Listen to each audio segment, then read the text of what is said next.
Moi, je suis allergique à tout ce qu'on essaye de nous faire payer et qu'on nous oblige à payer pour un service qui est nul ou qui n'existe pas. Elle a dû rentrer dans l'agence, être accompagnée par une personne et devoir faire son virement devant cette personne, même en mettant son code secret. La personne ne l'a pas lâché sur une toute petite tablette. Et donc à un moment donné, je me suis dit, je vais essayer un autre bouton et j'ai tapé investissement et là, pas de problème, j'ai eu quelqu'un au bout du fil et on m'a donné rendez-vous.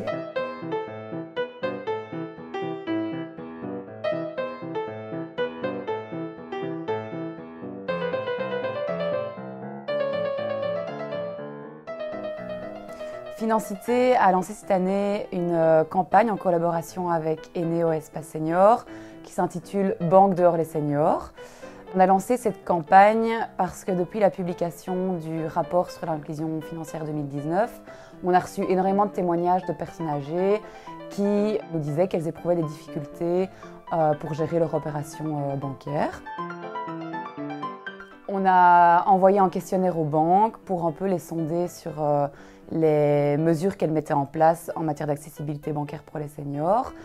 Et en octobre, on organise des groupes de discussion un peu partout en Belgique francophone pour permettre aux personnes âgées de venir nous livrer leurs témoignages et essayer de construire avec eux des solutions qu'on aimerait revendiquer auprès des pouvoirs publics et des banques.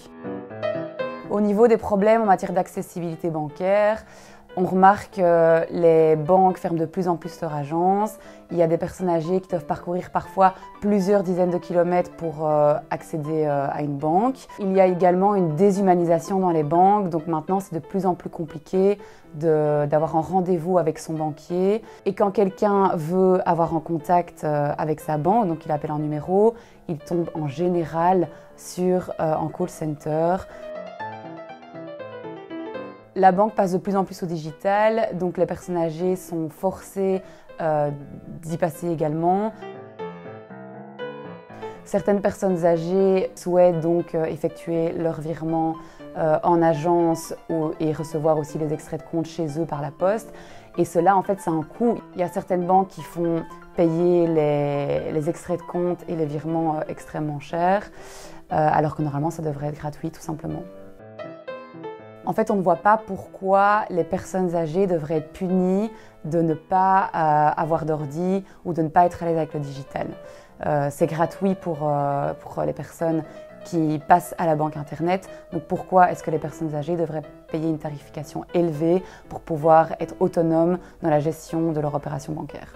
Il n'y a pas une loi qui est passée qui dit que tous les Belges doivent avoir Internet. Et donc, j'aimerais bien être considérée comme une citoyenne à part entière